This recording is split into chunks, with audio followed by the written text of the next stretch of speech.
हर महीने एक fixed income. ये वादा सुनने में कितना अच्छा लगता है ना? और यही दावा है post office monthly income scheme 2025 का। तो चलिए आज इसी को थोड़ा और करीब से समझते हैं कि आखिर ये है क्या और काम कैसे करती है। 19,000 रुपए। जी हाँ, 19,000। बस ये एक नंबर, यही वो आंकड़ा है जो इस पूरी स्कीम को इतना दिलचस्प बना देता है। और आज हमारी सारी बातचीत इसी के इर्द गिर्द घूमने वाली है।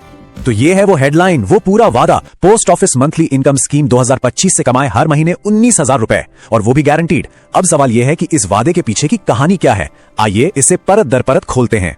अच्छा, जैसे ही कोई पोस्ट ऑफिस स्कीम का नाम लेता है तो मन में क्या आता है? सुरक्षा, भरोसा, है ना? और ऐसा सोचना बिल्कुल सही भी है, क्योंकि देखिए ये स्कीम्स इंडिया पोस्ट की होती हैं और सबसे बड़ी बात, इन पर सरकार की मोहर होती है, तो एक विश्वास तो अपने आप बन ही जाता है। तो फिर ये मंथली इनकम स्कीम यानी MIS, इसका फंडा क्या है? बहुत सिंपल है। मतलब एक ऐसा इन्वेस्टमेंट जहां एक बार पैसा लगाया जाता है और फिर हर महीने ब्याज के रूप में एक फिक्स्ड इनकम मिलती रहती है। कह सकते हैं कि महीने की एक पक्की आमदनी का जरिया।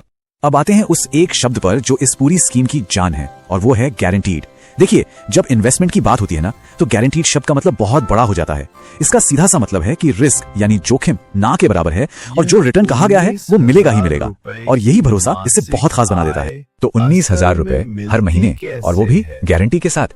सुनने में तो ये वाकई बहुत ही शानदार लगता है, लेकिन यहीं पर सबसे जरूरी सवाल उठता है कि भाई ये 19,000 रुपए हर महीने आएंगे कहां से? इसके पीछे का हिसाब किताब क्या है? देखिए, कोई भी वादा हो, उसकी गहराई में जाना, उसे समझना बहुत जरूरी होता है। और यहीं पर एक बहुत इंटरेस्टिंग बात सामने आती है। जो जानकारी हमारे पास है वो हमें सिर्फ मंजिल दिखा रही है, यानी 19,000 रुपए की मंथली इनकम।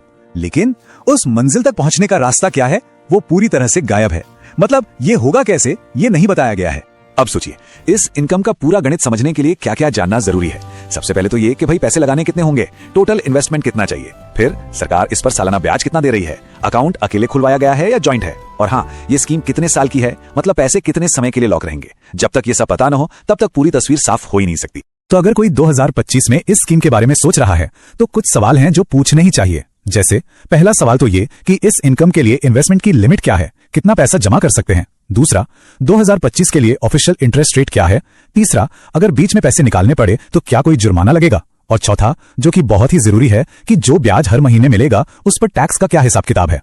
तो आखिर में ये पूरी बातचीत हमें एक बहुत बड़ी और जरूरी बात सिखाती है। जब भी फाइनेंशियल प्लानिंग की बात हो तो गारंटी जैसे शब्द सुनने में बहुत अच्छे लगते हैं, लेकिन उन्हें हमेशा सवालों की कसौटी पर परखना जरूरी है, क्योंकि असली कहानी वादे में नहीं होती, वो तो छिपी होती है उसके पीछे की शर्तों और छोटे छोटे अक्षरों में लिखे नियमों में। इसलिए कोई भी फैसला लेने से पहले खुद की रिसर्च हमेशा सबसे ज्यादा जरूरी होती है।